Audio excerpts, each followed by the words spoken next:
Ah là là là là là. Ah là là là, je suis trop contente. Trop contente. Oh mon Dieu, ah là là là là là. C'est mon jour, le jour historique. Je rentre là pour décider des lois concrètes pour le peuple.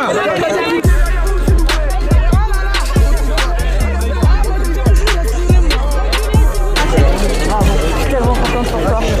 Je suis tellement fière. C'est un grand plaisir. Voilà, ça vous dit tout est possible. Faut pas baisser les bras. J'ai lutté pendant 22 mois, mes collègues et moi contre le groupe Accord, on les a mis en genoux. Face au ministre Roxana, je l'ai mise en genoux. J'ai pris la Coupe du Monde et je vais à l'Assemblée nationale.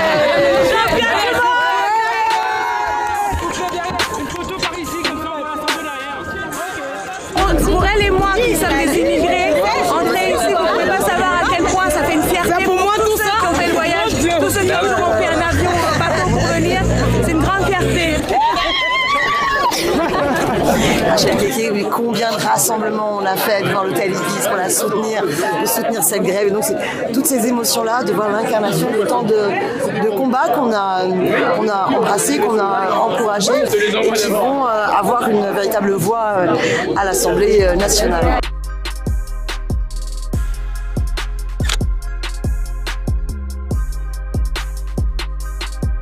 Je pense que ça, on m'a donné ça. Ça, je dois aller en formation hein, parce que... Oh, il est à l'envers là. Ah pardon, voilà, vous voyez déjà, ça commence mal. Voilà, j'ai tout ça. C'est le règlement. Voilà, j'ai tout ça, donc je dois lire ça pour comprendre quand même comment est-ce que l'Assemblée nationale fonctionne. Qu'est-ce que vous ressentez là Mais la joie. Et je suis rentrée surtout à l'intérieur, je te crois comme si c'était le paradis. Hein. Voilà, et je dirais à tout le monde peut être député. Hein. Tout le monde peut être député. Voilà, je suis un exemple. Voilà, je suis un exemple, comme je peux dire, un exemple historique. Ça, on m'a dit que je peux poser ça sur ma voiture. Et comme je n'ai pas de voiture, peut-être je vais poser ça sur ma tête.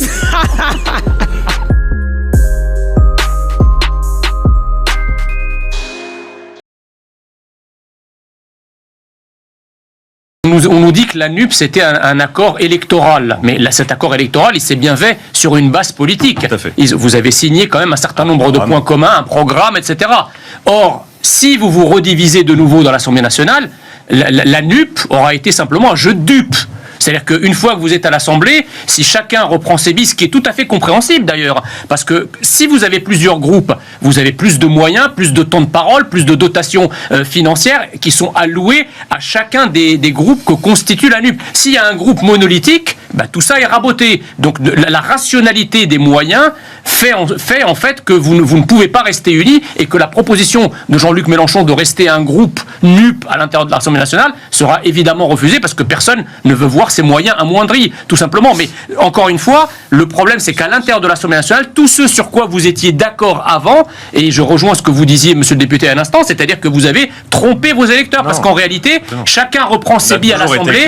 Mais attendez, mais si jamais à l'Assemblée, moi-même, je l'ai dit à multiples reprises sur ce plateau, on a toujours été clair. Cette nouvelle Union populaire écologique et sociale est une alliance de circonstances. Compte tenu de tout ce qui vient d'être dit et des différences que vous avez soulignées, Jean-Marc Morandini, que vous n'avez pas nié, la gauche n'a pas de majorité, même relative, à l'Assemblée nationale. Vous avez une agrégation de groupes qui pensent des choses différentes sur des sujets importants. En réalité,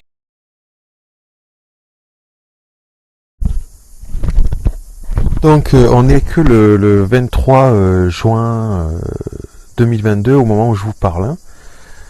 Le second tour des législatives a lieu le 19. Aujourd'hui, le 23. Et cette vidéo date peut-être il y a 1 ou 2 jours. Déjà. Donc, la NUPS, qui est composée des écologiques, communistes, LFI et socialistes, peut-être qu'il y en a d'autres, présentés pendant les élections comme un groupe commun, va reprendre chacun ses droits, une fois élu, sous ce même sigle, pour avoir des avantages de groupe, pour avoir plus d'avantages, plus d'argent, plus de droit à la parole, etc. Plutôt que de se considérer tous ensemble sous un même parti, c'est-à-dire la NUP. Vous avez entendu la NUP, N-U-P-E-S. Voilà. Chacun va retourner dans son parti, le Parti communiste, le LFI, écologique, etc. Parce qu'ils ont des avantages financiers et promotionnels, on va dire, de possibilités de faire leur propre promotion.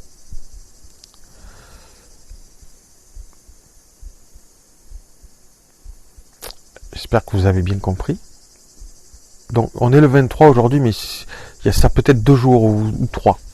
Donc, le lendemain ou le surlendemain, voilà la NUPS, ce qu'elle devient, c'est-à-dire les électeurs sont bien faits. J'ai envie de... Si un jour vous m'entendez dire des mots un petit peu de jeunes, etc., c'est pour me faire comprendre, avec la société comme elle est. Plus que le président de la République en janvier 2022 a parlé d'emmerder, qu'il avait envie d'emmerder les Français jusqu'au bout, et en août 2021, c'est les membres ou certains membres de son gouvernement ou conseillers qui l'avaient dit déjà, qu'ils allaient emmerder les non-vaccinés. Les mots ont été employés, donc peut-être pour se faire comprendre dans ce pays, il vaut mieux employer des mots qui sont plus compréhensibles si on veut se faire comprendre.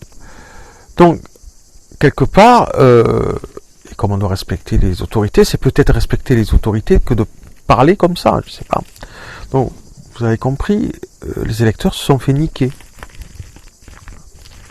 Je sais même pas d'ailleurs ce que ça veut dire niquer, mais je sais que ça veut dire se sont fait avoir. Voilà. Hein? On est d'accord, hein? C'est pas moi qui essaye de foutre le bordel, qui suis un rebelle. Pour des raisons, pour que chaque groupe que composait la NUPS, maintenant qu'ils ont gagné les élections très souvent et qui ont gagné beaucoup de circonscriptions, on a bien compris, chacun retourne à son parti. Quelques heures après le vote, merci les électeurs d'avoir permis de gagner en tout, quand on prend les frais de vestimentaires, 10 000 € par mois avec... peut-être véhicule de fonction, je sais pas quoi là, des conseillers et plein d'avantages. Merci beaucoup les électeurs. Maintenant on fait notre petite popote. On vous a fait croire qu'on représentait quelque chose, finalement il n'en est rien. Et on vous demande pas votre avis. Parce que ça nous permet nous d'avoir des avantages financiers. De publicité. Et de poids à l'Assemblée. Même si c'est pas ce qui était prévu pour vous dans votre tête ou quoi, mais c'est ce qu'on fait.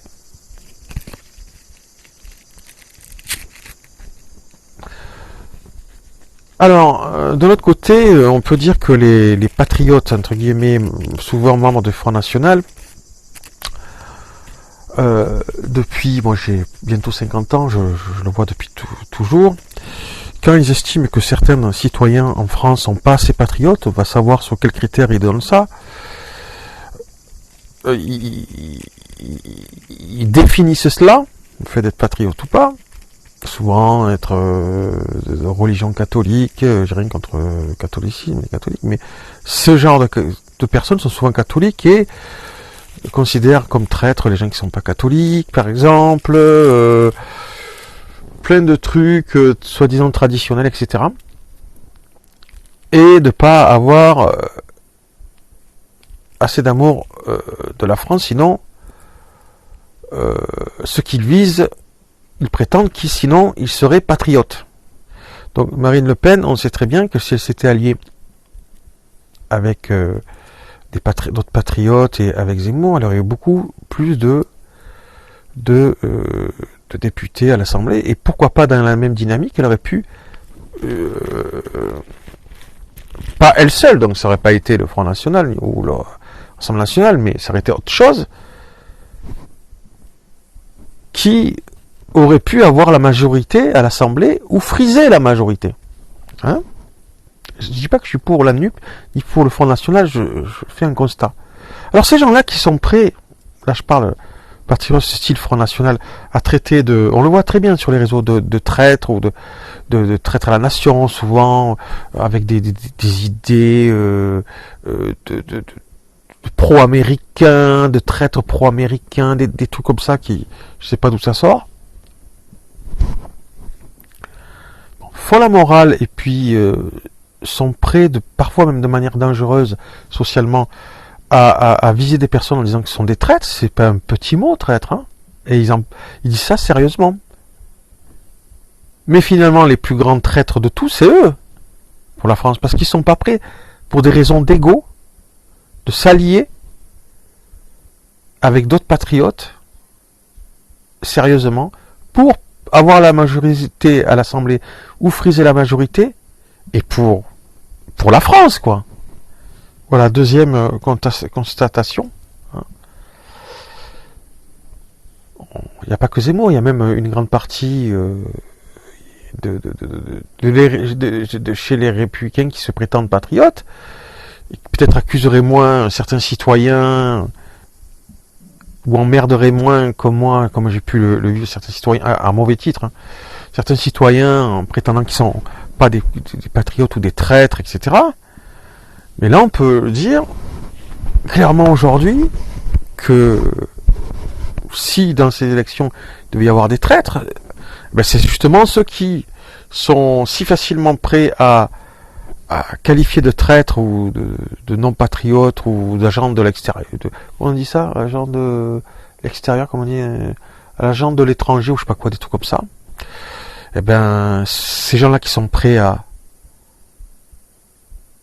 qualifier certains de leurs compatriotes comme ça, ben, si on analyse correctement les choses, on pourrait dire, selon les idées qui se font de ce que c'est d'être patriote et traître, que eux, ils représentent vraiment la traîtrise à la France. De ne pas avoir voulu s'entendre pour peser à l'Assemblée. Alors effectivement, avec les problèmes d'argent qu'avait le Front National, peut-être que ils ont voulu, beaucoup le disent, hein, au lieu de partager, même si ça aurait donné plus de députés à l'Assemblée et de friser à la majorité à l'Assemblée, avec d'autres partis, ils ont préféré présenter des candidats partout. Comme le Front National est surendetté, et comme chaque citoyen rapporte 1,64€ par vote, chaque votant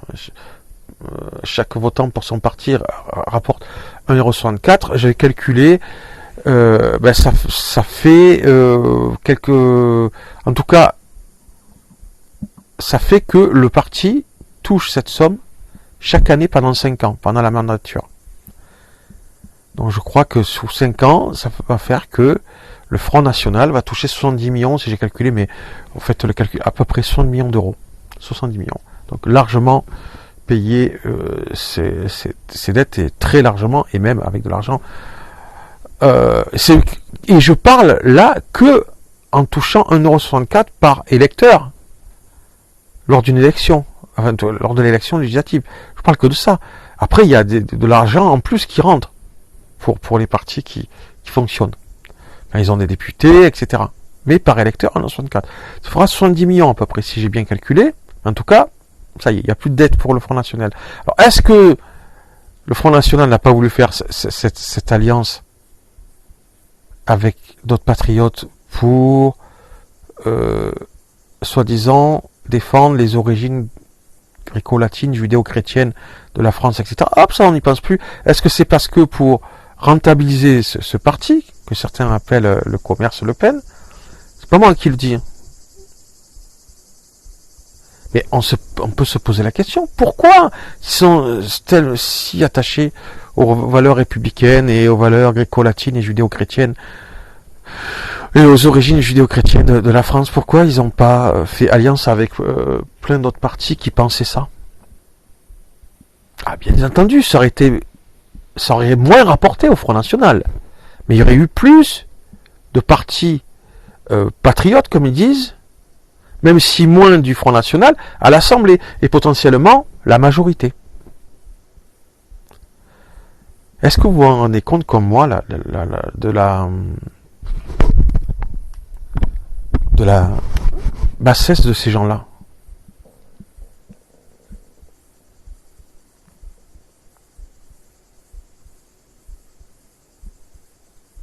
Ou sinon, c'est que vous êtes peut-être un petit peu pareil, mais vous avez une psychologie apparentée, mais est-ce que vous vous rendez compte? Et ces gens-là sont prêts à montrer du doigt, parfois des petits groupes ou des individus, parce que ils s'habillent pas comme eux, ou ils fonctionnent pas comme eux, même s'ils respectent les droits et libertés fondamentales, les principes républicains. Même parfois, comme moi, laisser des petits papiers dans les boîtes aux lettres, parce que d'origine réformée, mais sans avoir de la haine envers les catholiques d'ailleurs, qui laisse entendre qu'on est quelque part, je m'en fous, hein, mais ça m'a pas touché, mais qu'on est traître quelque part, hein, c'est pathétique. Maintenant, on sait où sont les traîtres, si on est conscient de la réalité. Et parfois même faire des articles dans des journaux totalement, quasiment dangereux même. Hein. Si vous voulez, je vous donnerai l'article de cette revue très connue.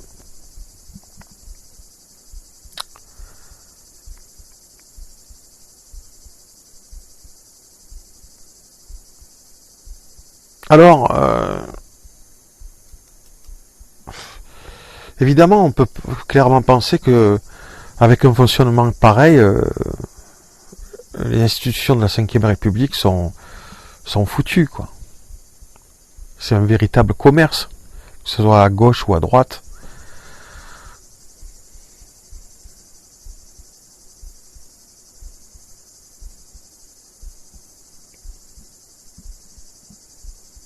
Moi, ce qui m'inquiète, c'est...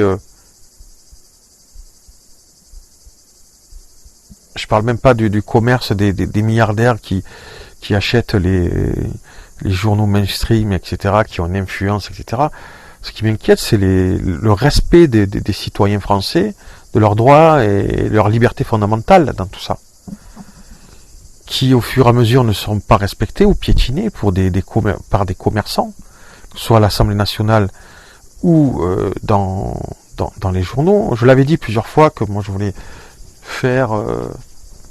si une affaire était réglée pour moi, qui aurait dû être réglée depuis longtemps, un journal d'information fait par des chrétiens, mais accessible à tous, par abonnement de 1 € par mois, etc., pour avoir des informations le plus sérieuses possible, éthiquement valables, sérieuses, avec des débats ouverts mais sérieux, des informations sérieuses avec une éthique.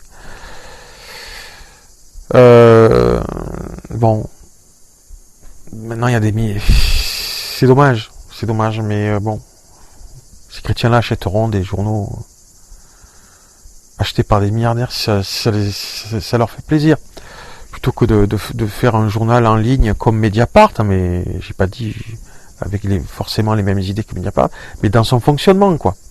Hein, c'est quoi 1 € par mois ou 2 € par mois, hein, et de permettre, parce que s'il y a 100 000 abonnés, ça fait 200 000 €, de tout mettre. Mediapart, je crois qu'il a eu de l'aide quand même. Mais tout mettre dans la production, pas pour s'enrichir, le salaire, faire des salaires corrects, mais pas excessifs, et tout ce qui rapporte, ce serait été pour développer le média, pas pour s'enrichir. Bon, ce serait bien autant commun de ceux qui travailleraient là-dedans que des abonnés, et ça appartiendrait aux abonnés. C'est-à-dire que ça aurait pas, enfin bon, ça se fera pas parce que, mais ça aurait appartenu aux abonnés. Mediapart le dit, seuls nos abonnés, on appartient aux abonnés, quoi. Mais ça aurait été pareil, parce que si un abonné ne s'abonne plus, hop, c'est mort. Donc ça aurait été appartenu aux citoyens qui seraient abonnés, et pas à des milliardaires, hein. Bon, alors l'argent le seul souci, dans l'information où le principal souci, c'est l'argent. Certains le disent, en tout cas. À l'Assemblée nationale, on le voit un petit peu, beaucoup le suspectent. C'est pas dénué de sens de penser ça, on le voit. Voilà. Eh ben...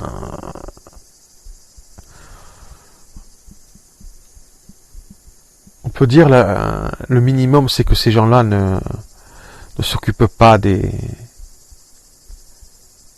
Comme ils ont eu tendance de le faire parfois, des convictions ou croyances des uns et des autres qui ne mettent pas de bombes et qui s'occupent pas de foutre le bordel dans le pays, quoi. Le minimum, c'est qu'il laisse chaque citoyen qui n'empiète pas sur la vie d'autrui et qui s'occupe pas de ce que croient ou ce que pratiquent les autres, quoi. Sauf à d'abord, et ça pourrait être faisable dans ce cas-là, à se comporter correctement eux. Peut-être ça serait nécessaire, mais à se comporter eux correctement d'abord. C'est pas le cas. Ou en tout cas, c'est tout à fait compréhensible que certains prétendent que c'est pas le cas.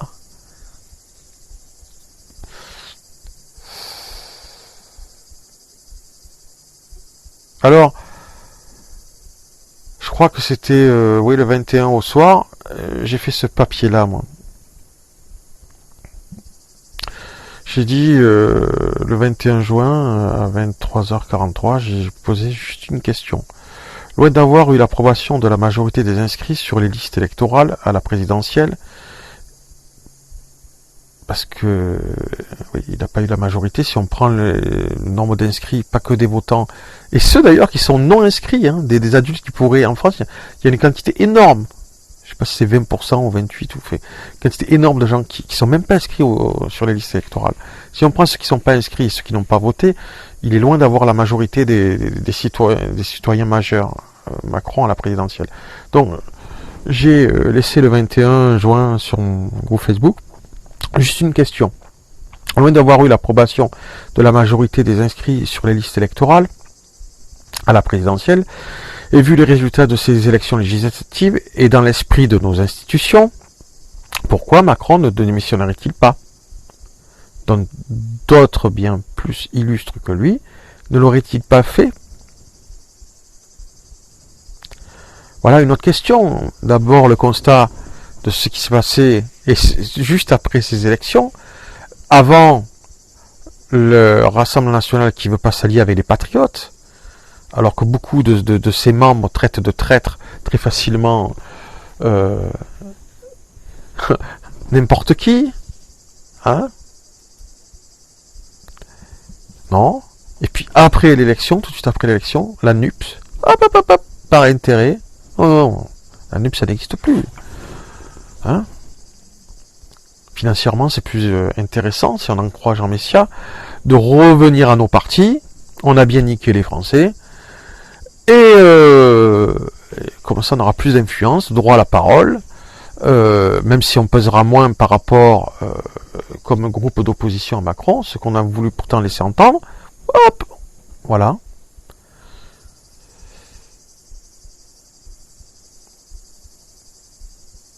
Alors, eh bien, je pense que c'est dans l'esprit, ça aurait été plutôt dans l'esprit des institutions, ça, que Macron démissionne.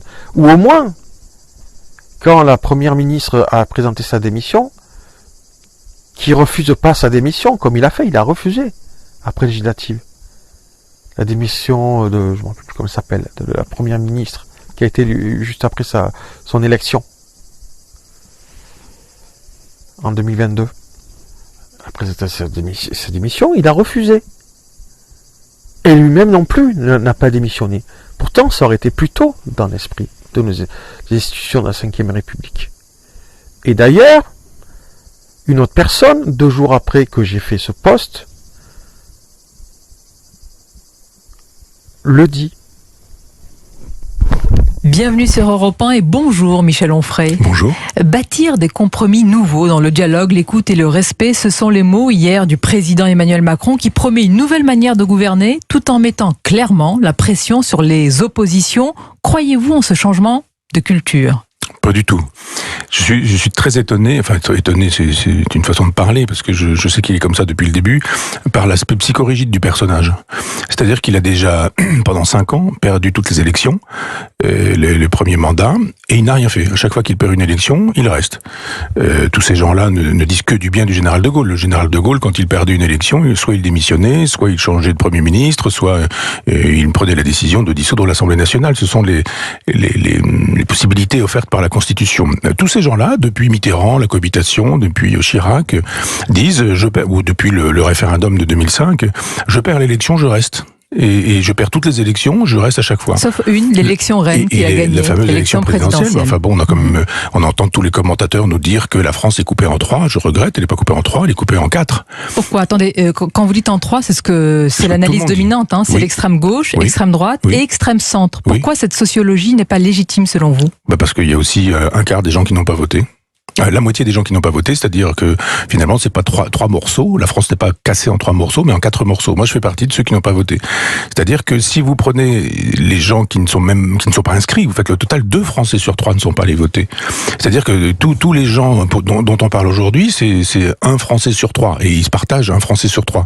Donc vous imaginez bien que Macron qui fait quoi, 25% du tiers qui n'est pas allé voter. Enfin je vais me perdre si je parle des chiffres. Non, ça veut dire que la sociologie ne peut être faite si on oublie la moitié des Français qui ne votent pas. Mais c'est surtout ça le problème. C'est-à-dire que ce que devrait entendre Emmanuel Macron, c'est que la moitié des Français ne se sont pas déplacés et que les autres font semblant. Donc il y a de la politique politicienne, il n'y a que ça. On a vu ce qui a décidé Jean-Luc Mélenchon à faire NUPES là, et puis dès qu'ils ont obtenu leur plat de lentilles, on a dit bon bah alors on continue. Ils disent tout ça, non pas du tout. Nous on garde chacun notre petit parti et on voit comment les choses fonctionnent. C'est-à-dire c'est la catastrophe totale et Emmanuel Macron dit je ne change rien, je ne touche pas au Premier ministre. Je note, Michel Onfray, vous n'êtes pas allé voter, mais l'argument de dire cette fois ça ne sert à rien de voter n'est-il pas moins fort malgré tout aujourd'hui quand on voit ce qui se passe à l'Assemblée nationale ? Aujourd'hui, on dit que le pouvoir s'est transposé à l'Assemblée nationale. C'est faux ?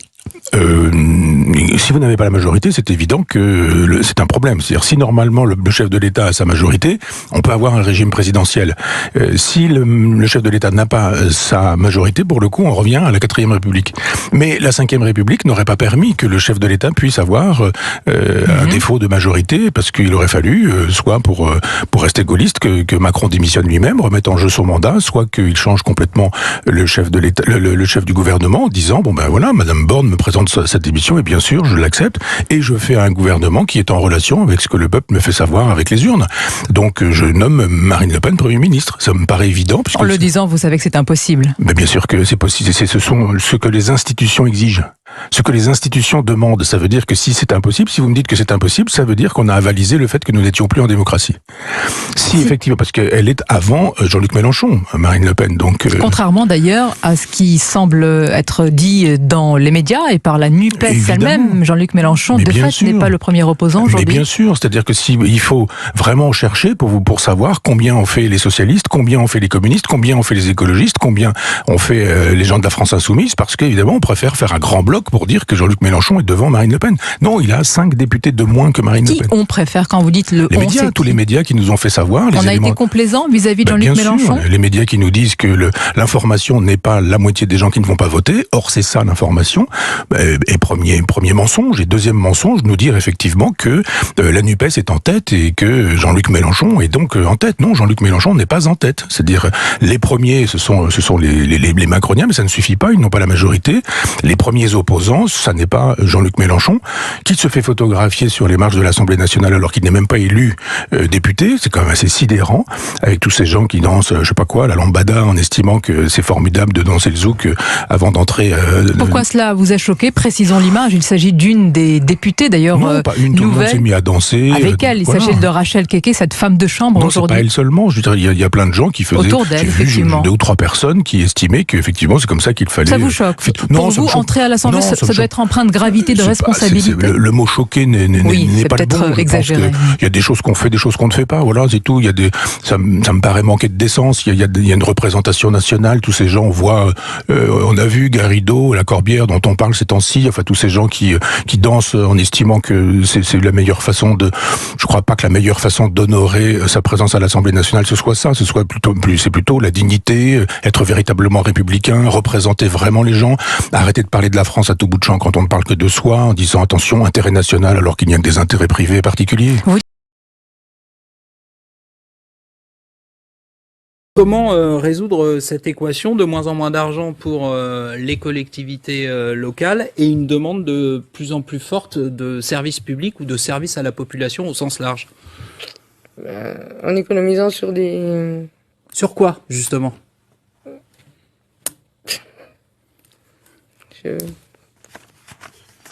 L'immigration. C'est-à-dire?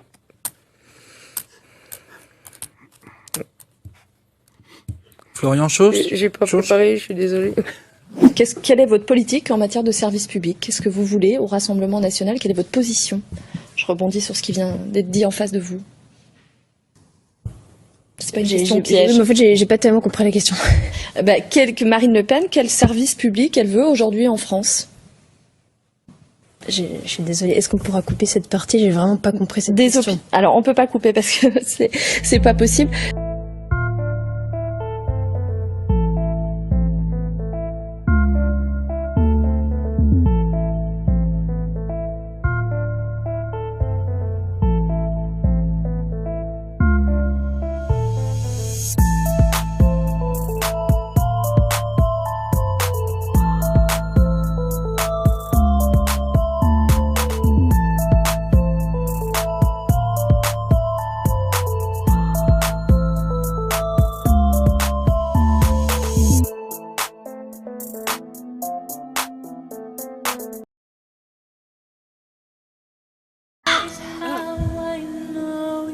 Il faudrait... Bon, bah écoutez, En termes d'éducation, on en est où En termes d'éducation. En termes l'école, par exemple. Pas assez de moyens, je pense, parce que il y a des classes qui ferment. Ça ne veut pas dire qu'il manque des élèves, tout simplement, aussi? Oui. Oui.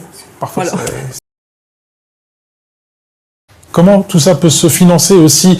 Un médecin se forme, tout le monde est d'accord pour le dire, se forme longtemps.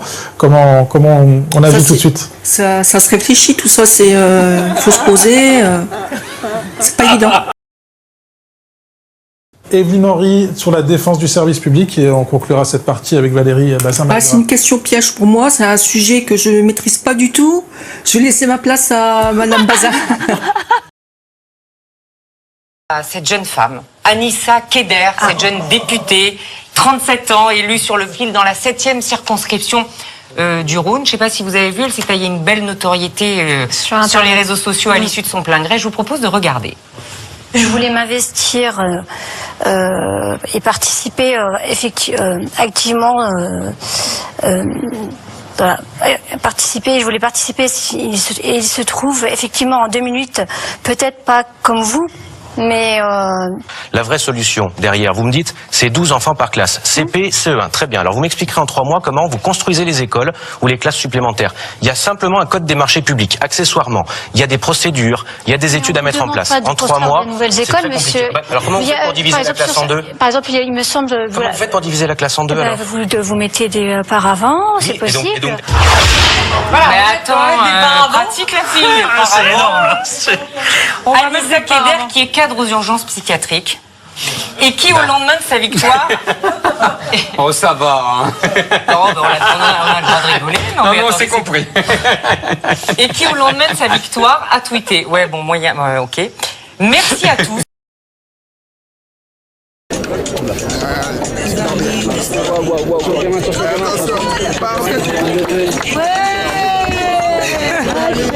Ah là là là là là. Ah là là là, je suis trop contente. Trop contente. Oh mon Dieu, ah là là là là là. Attendez, c'est mon jour, le jury historique. Je rentre là pour décider des lois concrètes contre le poulet.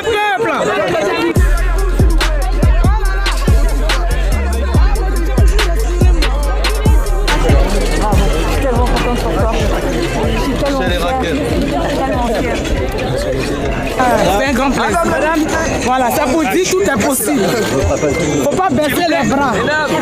J'ai lutté pendant 22 mois, mes collègues et moi, contre le groupe Accord, on les a mis en genoux. Face au ministre Roxana, je l'ai mise en genoux. J'ai pris la Coupe du Monde et je vais à l'Assemblée nationale.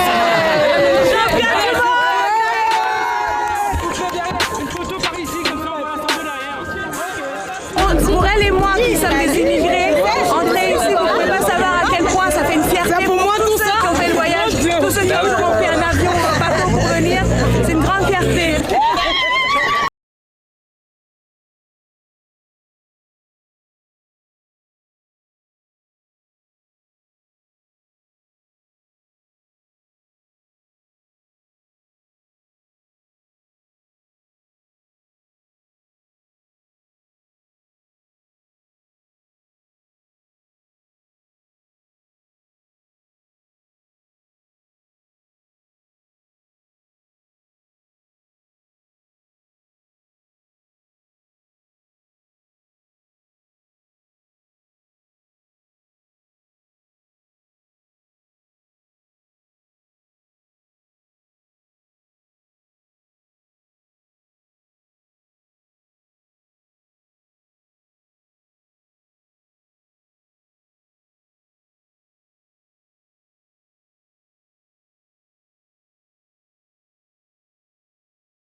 Bon, si vous êtes chrétien et êtes décontenancé par la situation sociale de ce pays, on pourrait dire politique, mais bon, je dirais plutôt social parce que tous les minimums sociaux sont existants dans ce pays, donc je vois pas ce qu'on pourrait faire de plus. Mais si vous êtes décontenancé, en tout cas, par le fonctionnement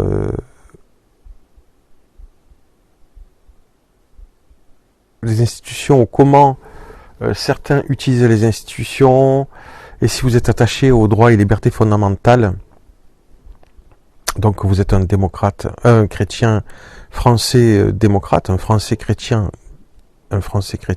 démocrate, je vous invite à faire partie de ce mouvement citoyen démocrate chrétien fédéraliste constitutionnel. Ce sera un lieu un tant soit peu même spirituel, évidemment, c'est-à-dire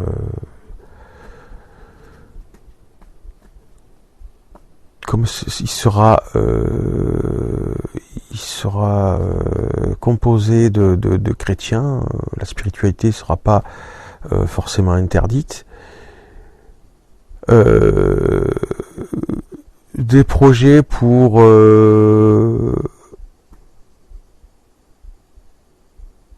participer à protéger nos principes fondamentaux pourront être discutés et naître, hein, comme un site d'information, je dirais entre guillemets citoyen, mais aussi professionnel entre guillemets, d'information, d'actualité, de débat. Un petit peu, je prendrai exemple sur le site de Mediapart, je dirais dans la forme, hein. D'ailleurs, j'avais eu l'idée de quasiment point pour point ce qu'a fait Mediapart, même avant qu'il le crée. Bon, donc ce sera un lieu qui pourra, à cause de la conscience qu'on a des enjeux de société et de la nécessité d'une véritable information, de véritable échange, de la nécessité de participer en plus de l'information à des débats, à l'instruction des citoyens de notre pays, mais d'organiser des interviews, des débats en plus de l'information sur l'actualité du moment. Donc j'ai envie quelque chose d'assez professionnel et qui pourra peut-être être discuté dans ce mouvement pour ceux qui le veulent et qui pensent avoir les capacités de monter ce truc. Mais ça, c'est secondaire. Mais si vous êtes un petit peu, comme je dis tout à l'heure, catastrophé ou par comment fonctionne la société française actuellement. D'ailleurs, moi, je le suis un peu parce que je pense pas que je me suis forcément très très bien exprimé dans cette vidéo, mais je pense que j'ai des excuses parce que c'était des choses choquantes enfin pour moi, dont j'ai dû parler, mais je suis totalement capable d'organiser des débats, des interviews, une fois préparés, d'écrire un discours, etc. Mais je trouve qu'il n'est pas forcément mal à propos de dire les choses comme je les ressens, même si ça n'a pas l'air d'être professionnel, parce que je pense que c'est les fondamentaux qui sont touchés dans ce qui se passe en ce moment dans la société française, et qui se passe, je pense, depuis des dizaines d'années en fait. Même, je dirais, au sujet de l'instruction. Parce que les citoyens d'un pays libre n'ont pas à être éduqués, par contre, il faut les convaincre, et ils devraient être convaincus eux-mêmes que sans une instruction, il ne peut pas y avoir de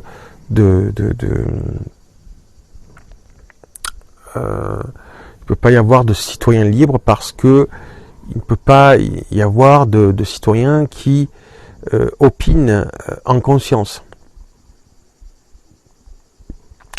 Donc l'information, l'instruction, le débat, évidemment, je pense foncièrement que c'est indispensable.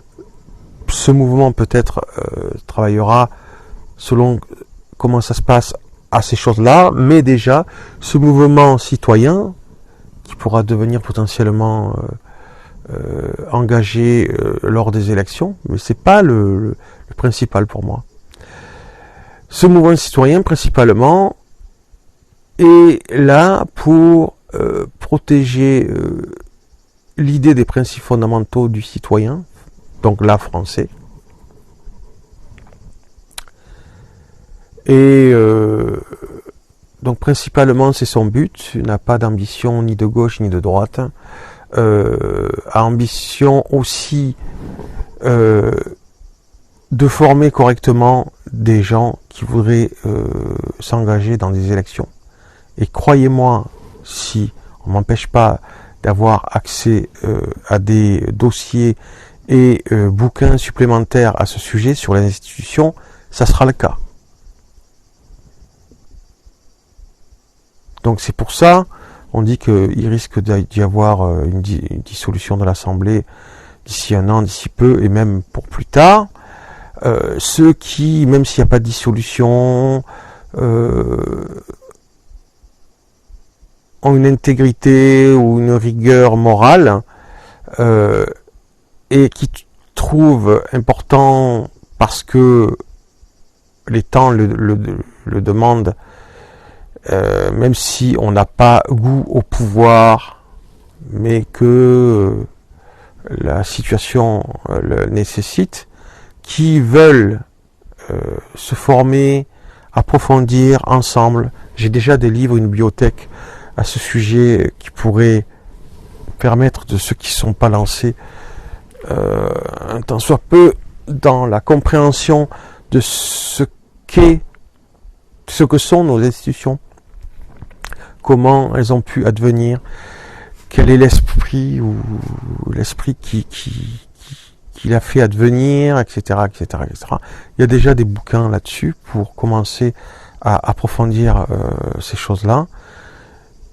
Il y a certainement des bouquins techniques, c'est-à-dire sur les institutions, sur le fonctionnement des institutions, qu'il faudrait avoir en plus.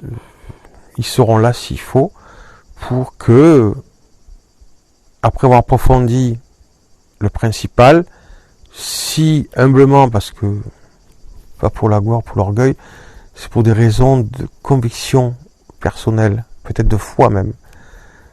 Certains veulent, pour défendre ces fondamentaux,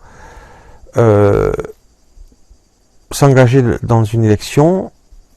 Eh bien, je considère que par le fonctionnement de ce mouvement citoyen, démocrate, chrétien, fédéraliste, constitutionnel, les membres de ce mouvement auront largement la capacité, et même, puisque je demande de l'honnêteté intellectuelle, je veux qu'ils soient des gens de conviction qui veulent faire partie de ce mouvement, en plus des données techniques.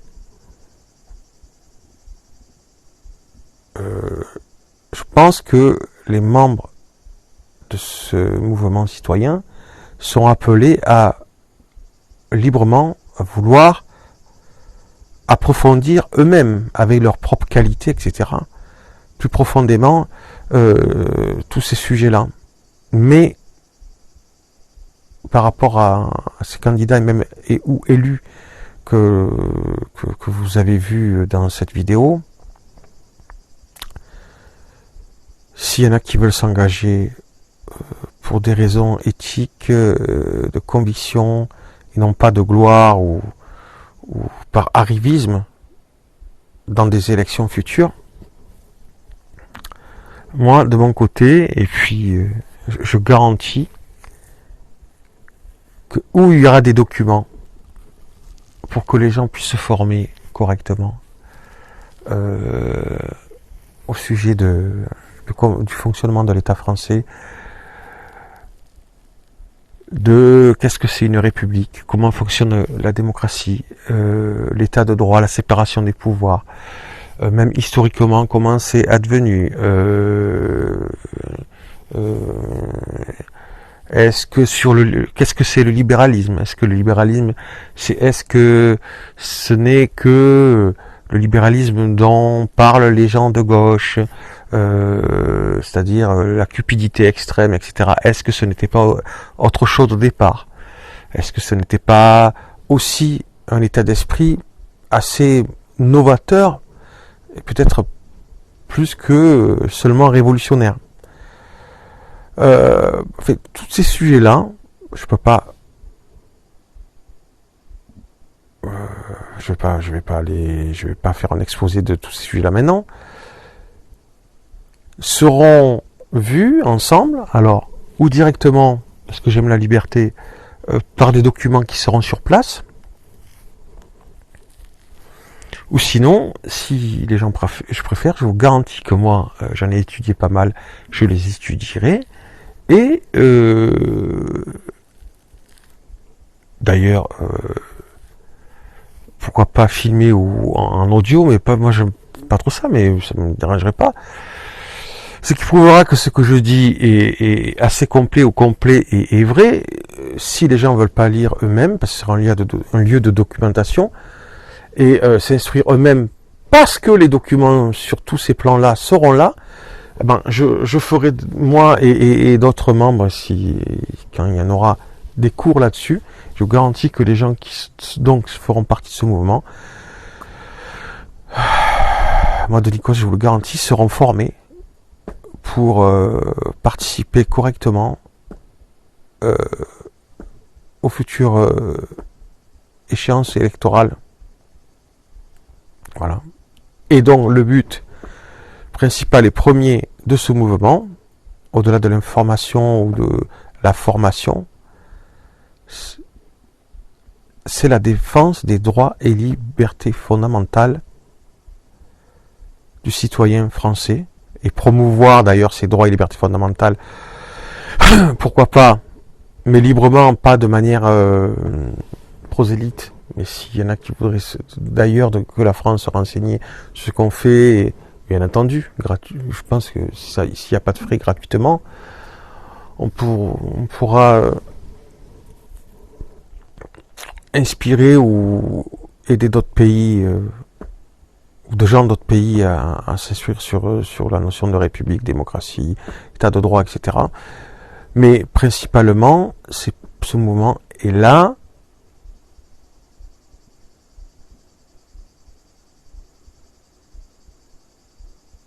pour que ça ne soit pas une discussion, le fait que les citoyens français dans la République française ont des droits et libertés fondamentales indiscutablement. Alors le titre, je l'ai choisi en cours de vidéo. Je crois que c'est Sylvain Attal, enfin un des ministres jeunes de Macron, et Macron lui-même ont signifié il y a peu que le citoyen avait des devoirs avant d'avoir des droits.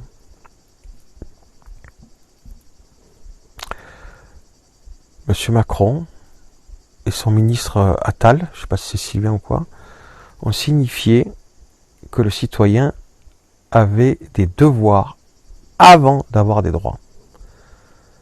D'ailleurs,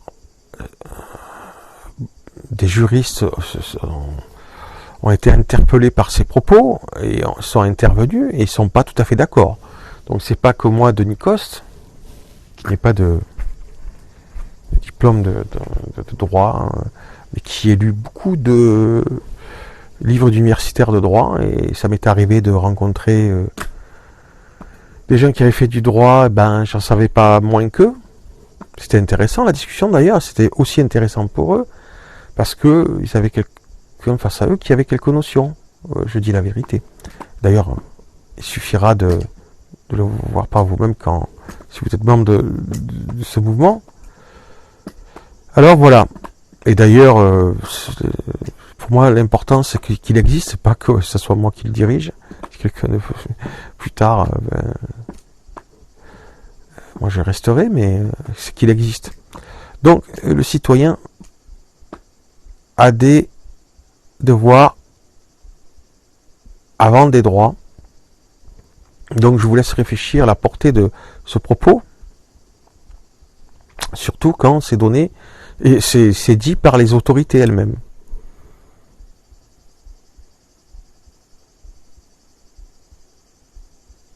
Moi, je dirais plutôt que quand on est dans l'obscur, qu'on n'a pas certaines lumières, qu'on connaît pas certaines choses, de toute manière, on risque pas d'avoir beaucoup de droits parce qu'on ne les connaît pas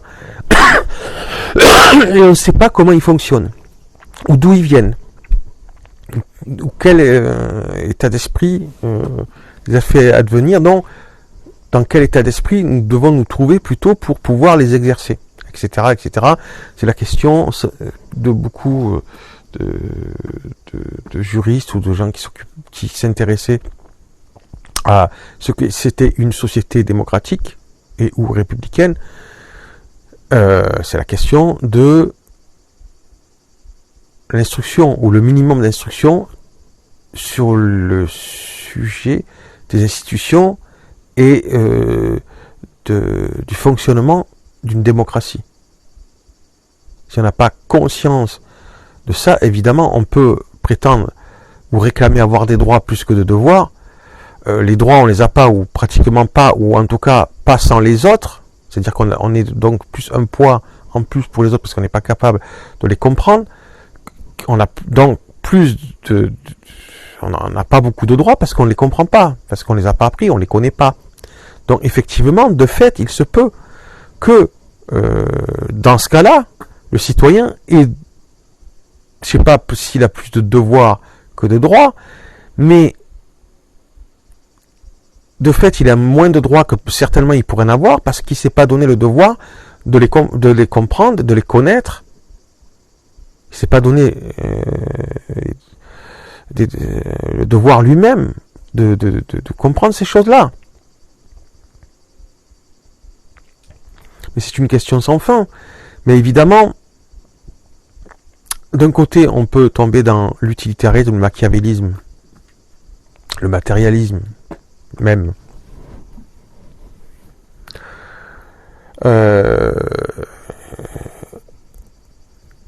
Et signifier qu'il n'y a pas de transcendance en l'homme, une dignité de fait, et prétend donc que c'est les institutions et l'État qui les donnent, et que donc l'État est en droit ensuite de dire que les devoirs passent avant les droits. Mais ce n'est pas l'esprit de nos philosophes des Lumières, souvent croyants, chrétiens, et qui signifiaient, parce qu'ils étaient croyants, que Dieu avait donné une dignité à chaque individu, en tout cas d'égalité devant de chaque individu, d'égalité devant la loi. Et donc pour ça, les droits de l'homme de tous les hommes, les droits fondamentaux de l'homme. Et puis après, ils doivent exercer leur talent pour avoir plus que ça, évidemment. Ou de s'associer pour faire des choses plus grandes ensemble, en petit comité ou grand comité, mais à plusieurs, plutôt qu'ils n'auraient pu le faire seuls. Mais ces droits et libertés fondamentales, quand on ne les soutient pas par une dignité de fait, c'est-à-dire transcendante, certains diraient divine, même les révolutionnaires comme Robespierre ont laissé entendre ça. Et même finalement, alors que c'était pas forcément son désir au départ, il s'est persuadé lui-même que l'idée de Dieu, quelque part, était absolument nécessaire pour la République. Les gens sont peut-être pas trop au courant de ça, mais voilà. Donc, où cette dignité humaine pour aller vite, et pour commencer un petit peu de manière un petit peu nonchalante, parce que je suis un petit peu choqué de ce qui vient de se passer après ces élections législatives, pour commencer un petit peu un partage, mais qui n'est pas fait que par de Nikos, par ses élucubrations, qui sont des sujets d'hommes de droit, hein. La dignité, elle vient d'où? C'est l'État qui la donne, ou elle est intrinsèque à l'homme? Si elle est intrinsèque à l'homme, c'est que elle s'impose même à l'État. Et pour ça, quelque part, il faut quasiment être croyant comme la plupart des philosophes des Lumières. Et dans ce cas-là, l'être humain a des droits. Et ces droits ne peuvent pas être dans l'indignité, donc l'individu qui a ses droits a la dignité de comprendre qu'il a des devoirs. Et des devoirs en quoi? D'au moins respecter ses droits qu'il est content d'avoir, de les respecter aussi pour les autres. Donc il a déjà ce devoir. Et là on part du principe quand cette dignité elle était intrinsèque à l'homme. On pourrait dire quasiment divin. Hein. Et tout ça descend, enfin là je vais commencer à faire un cours. Alors, voilà, déjà, je vais m'arrêter là, mais je crois que ça a choqué beaucoup de personnes. Quand Sylvain Attal, je crois que c'est Sylvain, ou en tout cas Attal, un des ministres de Macron, et Macron, ont dit dans des périodes différentes, mais il y a peu, que les citoyens avaient des devoirs avant d'avoir des droits. C'est une question profonde, et je pense que ça soit dans le mouvement démocrate chrétien, démocrate chrétien, non, je pensais à quelqu'un là, démocrate chrétien, fédéraliste constitutionnel, cette question doit vous donner à avoir envie d'aller dans des mouvements comme démocrate chrétien, fédéraliste constitutionnel, ou d'autres même, pour creuser ce sujet. Ça me fait rire parce que c'est tellement évident pour moi et que je vois tellement de gens qui ne sont pas préoccupés par ça. C'est comme s'ils n'étaient pas préoccupés par leur propre dignité. Mais enfin, et donc je me trouve rigolo même que moi-même je dise ça en fait. Mais le problème c'est que je ne rêve pas, c'est pas le cas. Peu de gens se préoccupent d'approfondir ça pour être ensuite plus stable, plus serein. Pas plus fort, parce que fort, ça a à voir avec l'orgueil, peut-être plus confiant, mais en même temps humble, etc. Et je trouve qu'il y a une perte de ces notions-là, en tout cas certaines notions fondamentales dans la société française. Donc là, j'allais parler, je pense, pendant 2 heures, et ça m'est arrivé que apparemment certains même, ça les intéressait, ils m'écoutaient. Donc venez dans ce mouvement ou dans d'autres qui proposent ce genre de sujet. En tout cas, dans le mouvement citoyen français et chrétien, composé de chrétiens, démocrates, chrétiens, fédéralistes, constitutionnels. On parlera de tout ça, on échangera. D'ailleurs, on se formera les uns les autres parce que c'est toujours intéressant de voir ce que pensent les autres, s'ils ont travaillé un minimum le sujet de ces sujets-là. Ils peuvent nous apporter des pierres supplémentaires pour les conscientiser, les défendre, les affirmer dans la société ensuite. Voilà. Écoutez, c'est un propos pas préparé. Ce ne sera pas le cas. D'ailleurs, les choses seront préparées et je me connais. C'est peut-être pour ça que j'ai eu peur de préparer les choses de manière trop précise et de faire peur. Donc, par contre, les choses seront préparées. Si elles s'échangeront dans la détente. Mais dans ce mouvement, les gens ne seront pas surpris. Parce que quand j'annoncerai tel jour qu'il y aura tel cours d'un tel, ou tel échange, telle conférence, préparation de ceux qui veulent se présenter à une élection, etc. Les choses seront organisées, bien préparées, même si sans orgueil, évidemment. Pourquoi ? Mais parce que, pour moi, ça devrait être le cas. Dans tous les villages, dans tous les quartiers, il devrait y avoir le désir des citoyens d'avoir des lieux comme ça. Surtout, comme pour le mouvement démocrate chrétien fédéraliste constitutionnel, le sujet principal, c'est de, en même temps, conscientiser les droits et libertés fondamentales, d'où ils viennent, mais aussi de savoir les défendre, même s'il faut, au travers de nos institutions. Voilà, au revoir.